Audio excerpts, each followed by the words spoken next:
Paulo TV.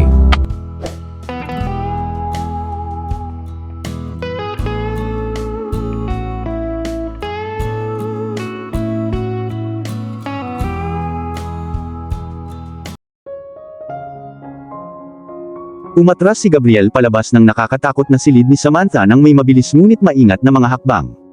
Hinila niya ang pinto sa likod niya. Isinara ito ng mahinang pag-click. Sa pagbabalik niya sa malamig at nakakatakot na mga pasilyo na tila mas mahaba kaysa sa karaniwan, pinalakas niya ang kanyang pakiramdam, inihanda ang kanyang sarili mula sa isang hindi inaasahang pag-atake. Baka sakaling bigla siyang bulyawan ni Samantha, kaya niyang ipagtanggol ang sarili niya. Hindi pa rin siya sigurado kung nakaalis na si Samantha.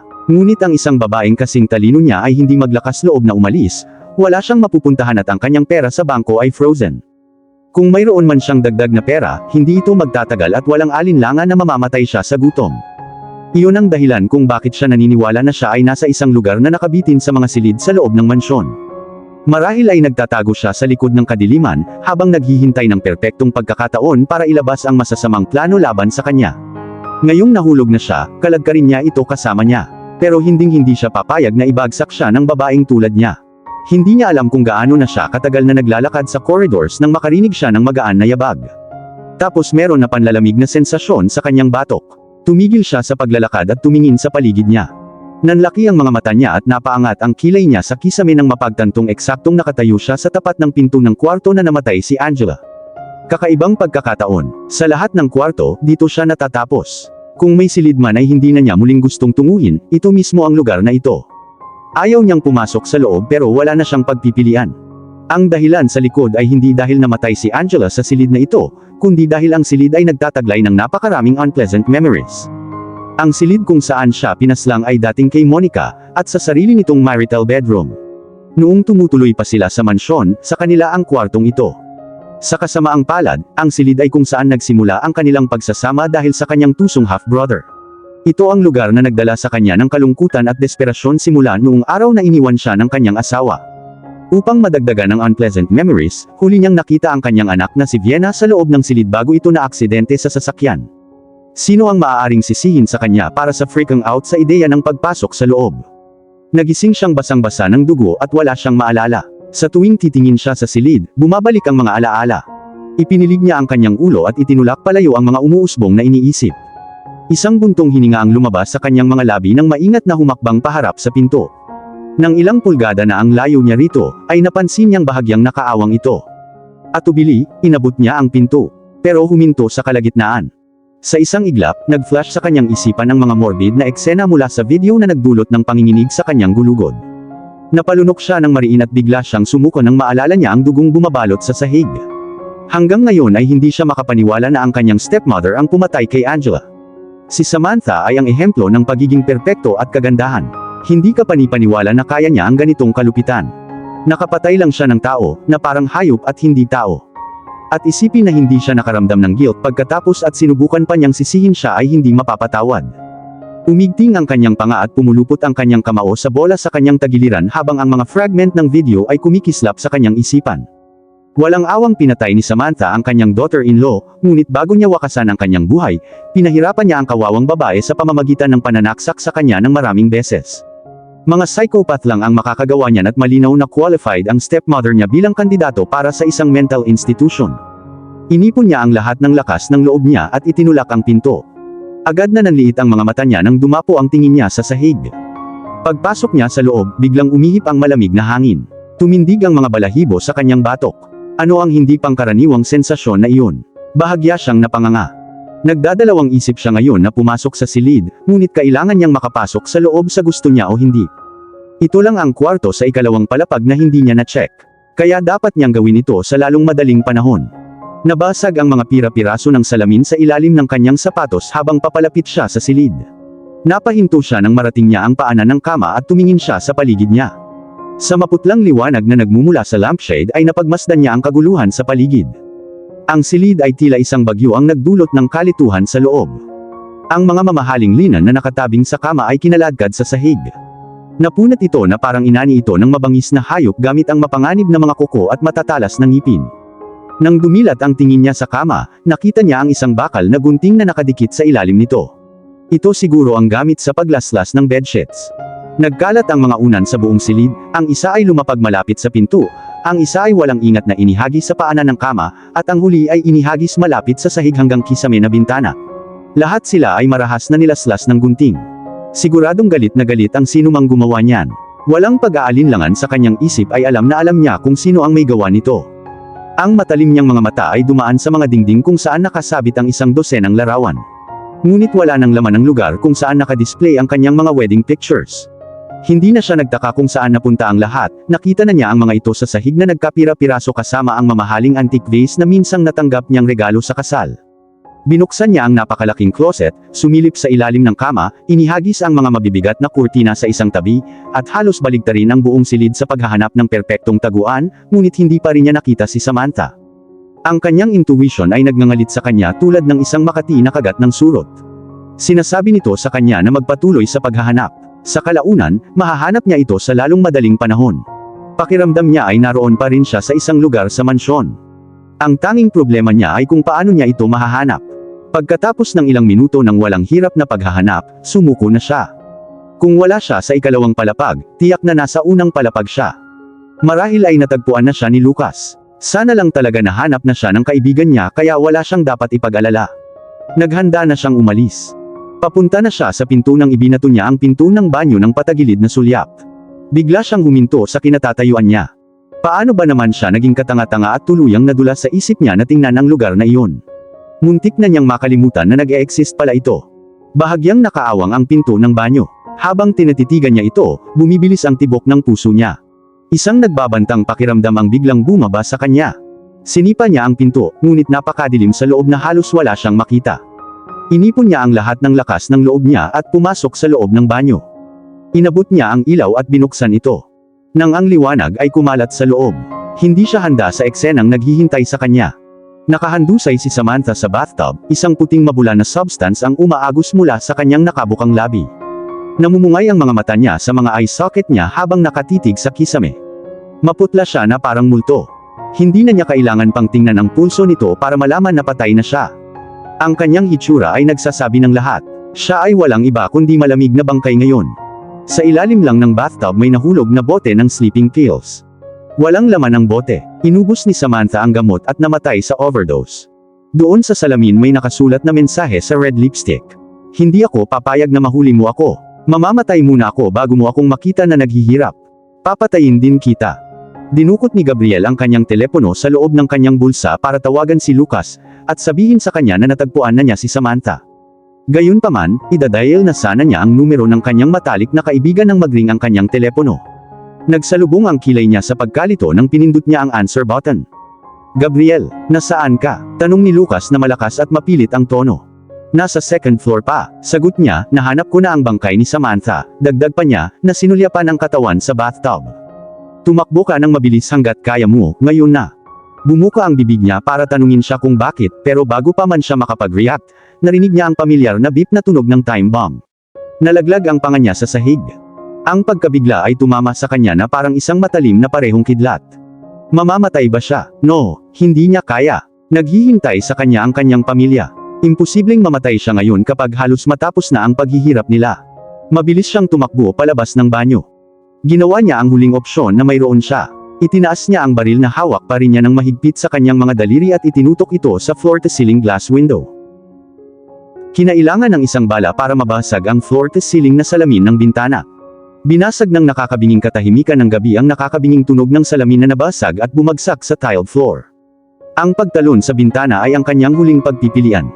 Walang ibang paraan para mabuhay. Tumakbo man siya palabas ng pinto, walang alinlangang makakarating sa kanya ang pagsabog at iiho na siya nang hindi pa niya namalayan. At kaya, ginawa niya ang tanging magagawa niya para mabuhay. Tumalon siya sa bintana habang nakapikit bago nagsimulang lumunin ng malaimpyernong apoy ang buong silid. Sa sandaling siya ay bumagsak, isang nakakabasag na pagsabog ang bumasag sa mapayapang kalangitan sa gabi. Napakalakas nito na halos masira ang eardrum niya. Pansamantala, nabingi siya. Umabot sa langit ang apoy, sinindihan nito ang abot tanaw na parang langit mula noong ika-4 ng Hulyo maliban sa ito ay isang selebrasyon kundi isang mapanganib na pagsabog dulot ng bomba. Ramdam na ramdam niya ang init mula sa putok na tumatagos sa kanyang likuran. Kung ang kanyang tela ay hindi ginawa upang mapaglabanan ng init, sigurado siya na maaari itong masunog ang kanyang balat.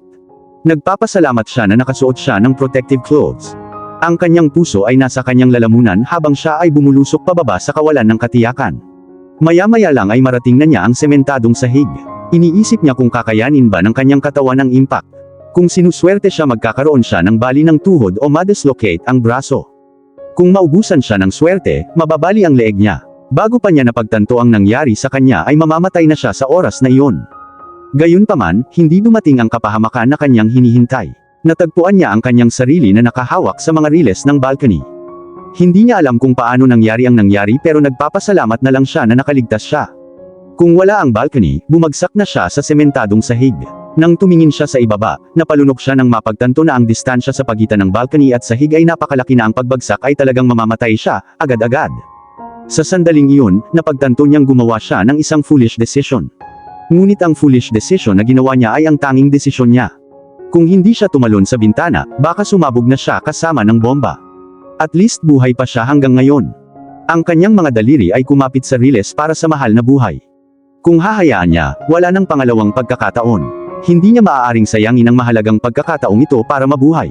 Kailangan niyang mabuhay, sinabi niya iyon sa loob ng kanyang pag-iisip habang ang kanyang mga kamay ay humihigpit sa mga riles. Namumula at masakit ang mga palad niya sa pagod, pero hindi siya sumuko. Ginamit niya ang isa niyang kamay para mas humigpit. Nakakaubos ng lakas ang kanyang mga pagpupunyagi, ngunit nagpatuloy siya sa pag-akyat kahit hindi na siya makagalaw pa. Umabot sa kanyang tenga ang tunog ng mga yabag na papalapit. Sumibol ang pag-asa sa loob ng dibdib niya nang palapit ito ng palapit hanggang sa bumukas ang pinto. Nakahinga siya ng maluwag nang makita ng kanyang mata ang kanyang matalik na kaibigan na papasok para iligtas siya. Isang mabigat na pasanin ang naalis sa kanyang dibdib. Nang lumingon si Lucas sa kanya, nasaksihan niya ang matinding takot sa mukha ng kaibigan. Maya-maya pa ay tumakbo na ang matalik niyang kaibigan patungo sa direksyon niya. "Goddammit Gabriel, you scared the hell out of me. Tatapusin ako ng asawa mo kung uuwi ako nang wala ka." Bulalas ni Lucas, hinawakan ang kamay niya at hinila siya pataas hanggang sa makaakyat siya sa riles. Si Gabriel ay hindi naging ganito pasasalamat sa kanyang buhay. Magpapasalamat siya magpakailanman sa kanyang matalik na kaibigan sa pagliligtas ng kanyang buhay. Kung hindi dumating si Lucas sa oras, sigurado siyang hindi na niya may gagalaw pa ang mga braso niya at ang pagkakahawak niya ay mawawala sa riles. Inalalayan siya ng kanyang kaibigan na makatayo hanggang sa ligtas na siya sa loob ng balcony. Nanginig ang kanyang mga tuhod ng tuluyang marating ang sahig. Parang naubos ang lahat ng lakas niya sa katawan ay bumagsak siya sa sahig. Nakahandusay siya sa malamig na sahig, humihingal. Siya ay hindi kailanman nadama na buhay hanggang sa kanyang malapit na kamatayan na karanasan. Laking pasasalamat niya na nabuhay pa siya. Halos akala niya ay mamamatay na siya. Napagtanto niya kung gaano siya natakot. "Kailangan na nating umalis Gabriel," sabi ni Lucas na nagpagising sa kanya mula sa malalim na pag-iisip. Hinila siya mula sa sahig hanggang sa muli siyang makatayo. "Hindi tayo dapat mag-aksaya ng oras." Idinagdag niya. Ang pagkaapurahan sa kanyang tono ay imposibleng hindi pansinin. "Hindi ko maintindihan," tanong niya habang naghahabol pa ng hininga. Patuloy siyang hinihila ni Lucas patungo sa pintuan. Sa lalong madaling panahon ng buong lugar na ito ay masunog sa abo. "We have 2 minutes to leave this place bago sumabog ang mga bomba."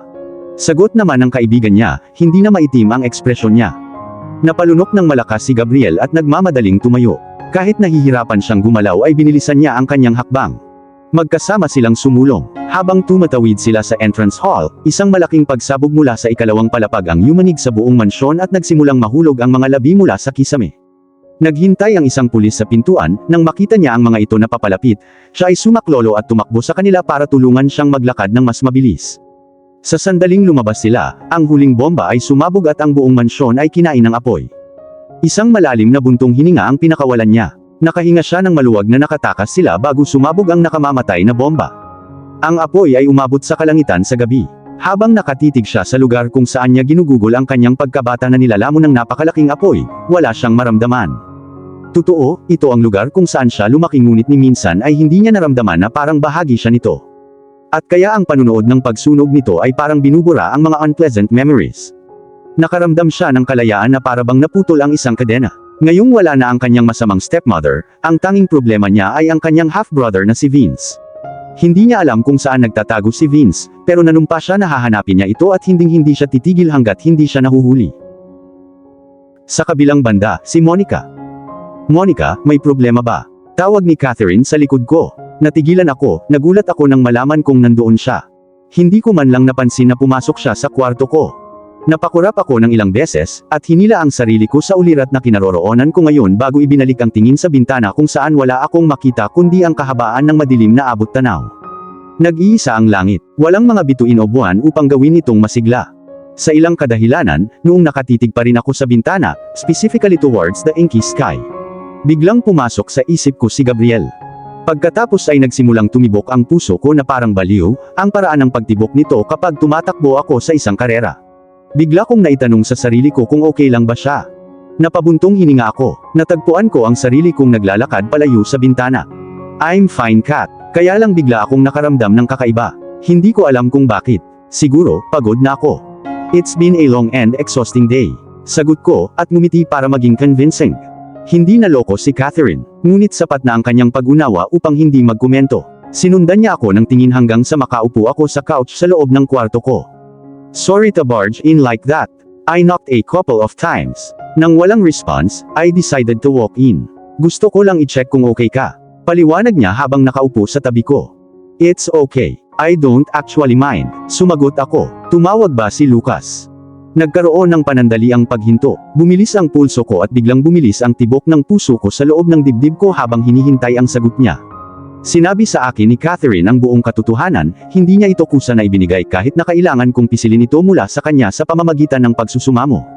Matapos abalahin ang kanyang walang tigil na halos isang oras, sumuko siya at sinabi sa akin ang lahat, kasama na ang plano ng pulis na hulihin si Samantha at arestuhin siya ngayong gabi. Nagpunta sina Gabriel at Lucas sa Anderson Mansion para tumulong sa paghuli kay Samantha at pagkatapos ng ilang oras na paghihintay ay wala kaming natanggap na balita mula sa kanila. Kaya naman iniisip ko kung may nangyaring masama. Yes, tumawag yung pinsan ko. Kaya nga ako pumunta dito sa kwarto mo para sabihin sa'yo yung mga nalalaman ko. Sagot ni Catherine pagkatapos ng mahabang paghinto. Huminga ako ng malalim saka pinagsalikop ang mga daliri ko. Tinitigan ko siya ng may malapad at balisang mga mata habang inihanda ang sarili ko sa susunod niyang sasabihin. Aside from minor injuries, okay naman si Gabriel. Nagpakawala ako ng hininga na hindi ko alam na hawak ko pa pala. Sumalubong sa akin ang ginhawa. Nawala ang bigat sa dibdib ko. Salamat sa Diyos. Maayos naman siya. Gusto kong tumalon sa tuwa pagkatanggap ng balita pero kumalma ako. At Samantha, anong nangyari sa kanya? Nag-suicide siya, uminom ng isang bote ng pills at namatay sa overdose. Eksakto ang gagawin ni Samantha para maiwasan ang makulong at makaiwas sa lahat ng kahihiyan at kahihiyan na dadanasan niya kapag lumabas ang katotohanan. Pero hindi magandang galaw, mabubulok siya sa impyerno, walang makakatakas sa kanya doon. Nabawi ba nila ang katawan? No, nagtanim siya ng time bomb sa buong bahay, at sinunog ang Anderson Mansion bago pa mabawi ng mga pulis ang kanyang katawan. Maswerte lang na nakatakas sina Gabriel at Lucas sa tamang oras bago sumabog ang buong lugar. Napabuntong hininga ako, kaya iyon ang plano ni Samantha na sunugin ang lahat sa kanya. Nakaluwag na malaman na hindi siya nagtagumpay sa pananakit ng lahat. Namayani ang katahimikan sa silid. Walang nagsasalita sa amin ng ilang segundo. Tumayo ako sa couch at pinagsiklap ang aking mga braso sa ilalim ng aking mga dibdib. I'm happy that it's almost over. Iisa lang ang haharapin natin, bulong ko, referring to Vince. Kapag nahuli ang half-brother ni Gabriel, maaari kaming bumalik sa Britanya at ipagpatuloy ang aming buhay ng normal. Ang pag-iisip ay nagbibigay sa akin ng labis na pag-asa para sa hinaharap. I'm looking forward to meet my daughters again. Sana balang araw maging isang malaking masayang pamilya kami. Hindi na natin kailangang maghintay ng matagal. Ngayong patay na si Samantha, mapipilitan ng umalis si Vince sa pagtatago. At kapag nangyari iyon ay mahuhuli siya ng mga pulis. Let's just hope na mahuli na siya bago pa siya makapinsala. I'm hoping the same, sagot ni Catherine. Tumayo siya sa kinauupuan niya at naghanda ng umalis. Pupunta ako sa kusina para maghanda ng hapunan para sa atin, update kita kapag tumawag ulit si Lucas. Tulungan ko na ikaw sa kusina. Alok ko at naglakad papunta sa pinto pero hinawakan niya ang balikat ko para pigilan ako. Ayos lang. I insist you stay here and have some rest. Sabi niya sabay iling. Napabuntong hininga ako sa pagkatalo at tumango ako. Hindi ko alam kung gaano karaming opsyon ang natitira kundi sundin. Binigyan ako ni Catherine ng isang ngiti, pagkatapos ay tinapik ang aking mga balikat bilang panatag, bago nagmadaling pumunta sa pinto saka isinara ito sa likod niya. Nang mag-isa na ako, umupo ako sa couch, iniisip ko kung okay lang ba si Gabriel o nagamot na ba ang mga sugat niya. Iniisip ko kung ano ang ginagawa niya sa sandaling ito. Hindi ko nga alam kung anong oras siya babalik mamayang gabi. Lumipas ang mga minuto nang may tumusok na crush ng isang marupok na bagay na tumama sa matigas na sahig.